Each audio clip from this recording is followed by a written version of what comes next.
There's a $1 item sitting in hardware stores and traditional markets on every continent right now. It has been used in kitchens and food storage rooms for over 400 years, and the $800 billion global food packaging industry has spent the last 70 years making absolutely sure the connection between that item and your rotting vegetable drawer never once crossed your mind. Placing this item next to your vegetables keeps them fresh for up to 3 months. Not in a vacuum-sealed bag, not in a modified atmosphere container, not in a refrigerator running on electricity around the clock, just on a shelf next to a single piece of activated carbon that silently absorbs the invisible gas your vegetables produce as they die. I've been digging through buried food preservation research for months, and this one stopped me completely. Every fruit and vegetable you bring home is producing ethylene gas right now, continuously. Ethylene is the chemical signal that tells every other piece of produce around it to ripen faster and rot. The food packaging industry is built around slowing that process, using plastic and refrigeration that costs billions. A $1 piece of activated carbon absorbs ethylene on contact and stops the signal entirely.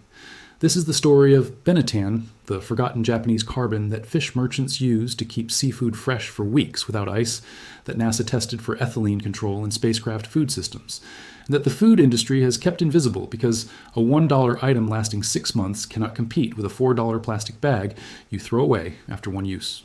Let me take you back to 1697, the Kishu region of Japan in what is now Wakayama Prefecture. A charcoal maker named Pichua Chosiman is experimenting with a new kiln technique. He fires white oak branches inside a sealed earthen kiln at temperatures exceeding 1,000 degrees C, far hotter than any conventional charcoal production of the era. What emerges is unlike anything he has produced before, a charcoal so dense, so hard, and so structurally uniform that it rings like metal when struck. He names it Benetton after his own trade name. The material spreads quickly through coastal fishing communities. Fish merchants discover that placing Benetton rods inside water tanks keeps fish alive significantly longer. The charcoal is absorbing the ammonia and dissolved organic compounds that accumulate and slowly poison the water. Market traders begin placing benitan rods inside wooden crates of produce during transport.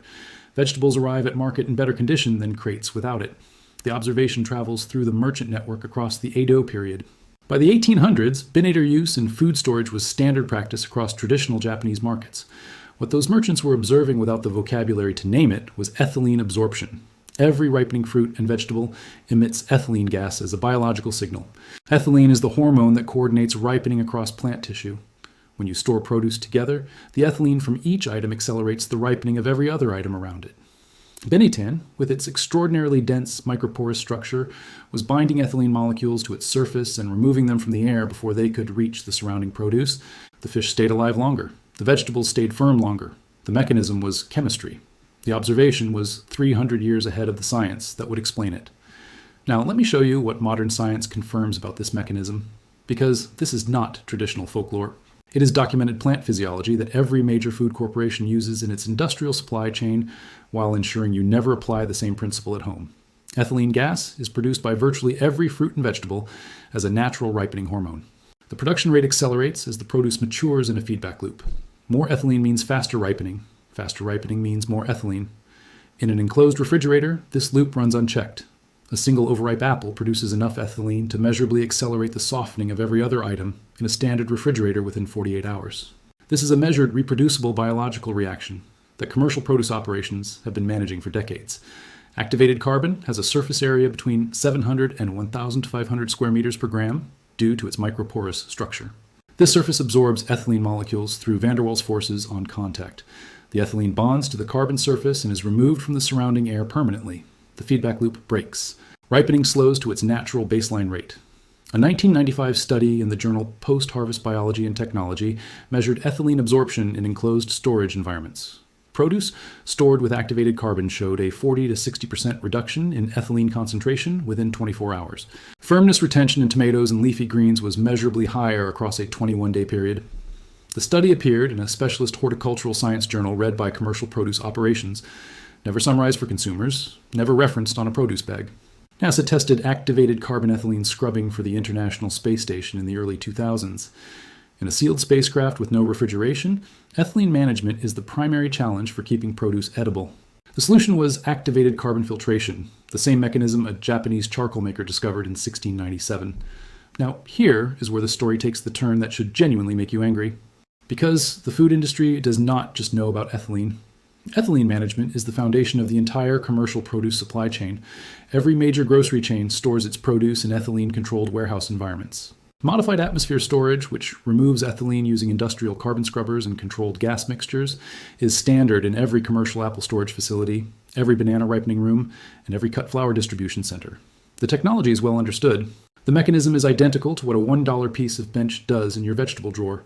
The difference is scale and the business model attached to each scale.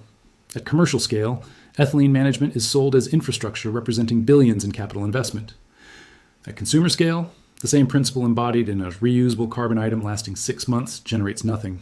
No recurring purchase, no replacement bag, no proprietary technology to license, no service contract, no brand loyalty built around a mineral that comes from a kiln.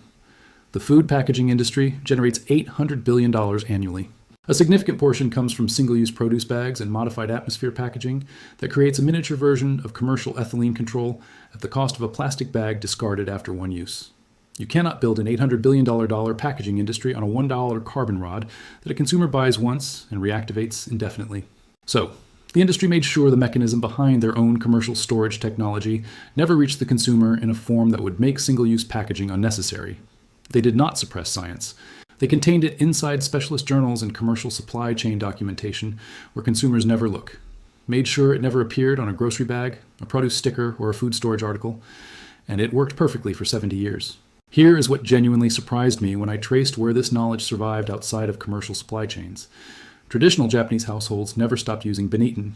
In rural Wakayama Prefecture, where production has continued uninterrupted since the 17th century, older households store it in refrigerators, water pitchers, rice containers, and produce drawers as routine.